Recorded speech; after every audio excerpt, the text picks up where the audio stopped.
गुरुजी, आंतरिक संबंध कब और कहां जागृत होता है गुरु और शिष्य का? जब अहंकार शिष्य का गुरु के चरणों में समर्पित हो जाता है, तब आंतरिक संबंध स्थापित हो जाता है। जो हमारा जीवत्व अभिमान है, देहाभिमान है, विद्या का, रूप का, कुल का, धन का, जाति का, देह का, नाना प्रकार का जो अभिमान है, वो जब गुरु के चरणों में समर्पित हो जाता है तो आंतरिक संबंध गुरु से हो जाता है।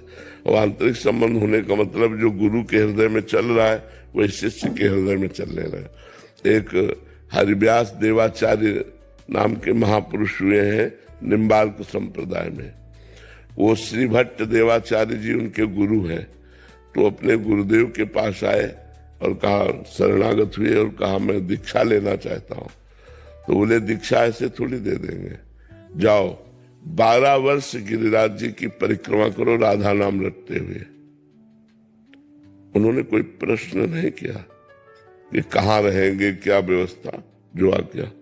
और 12 वर्ष गिरिराज जी की परिक्रमा की राधा राधा रटते हुए। 12 वर्ष बाद आए तो उनका, तुमको कुछ हमारी गोद में दिखाई दे रहा है? बोले नहीं गुरुदेव। बोले जाओ फिर 12 वर्ष गिरिराज जी की परिक्रमा करो। गुरु आ गया।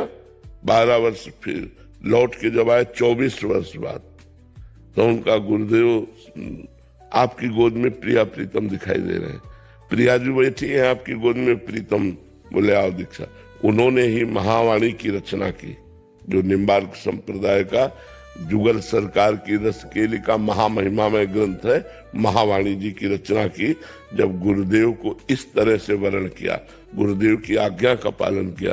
नहीं अपने लोग होते तो बोले अब 24 वर्ष गुरु आज्ञा में, इसके बाद गुरु दीक्षा। तो गुरु दीक्षा कब दी? जब सिद्ध कर दिया। खुले नेत्रों से देखा प्रिया प्रीतम गुरुदेव की गोद में विराजमान है, तब दीक्षा दी और तब महावाणी की रचना की। बहुत बड़े महापुरुष हुए हैं। तो गुरु से आंतरिक संबंध जब उनकी आज्ञा का पालन करते, ये अहंकार समर्पण है। गुरु ने आज्ञा किया, बस बिना कोई प्रश्न किए गुरु की आज्ञा में लग गए। 24 वर्ष तक गिरिराज जी की परिक्रमा और राधा नाम का जब, उससे सारे पाप नष्ट हो गए और दिव्य दृष्टि प्राप्त हो गई और गोद में प्रिया प्रीतम के दर्शन हो गए।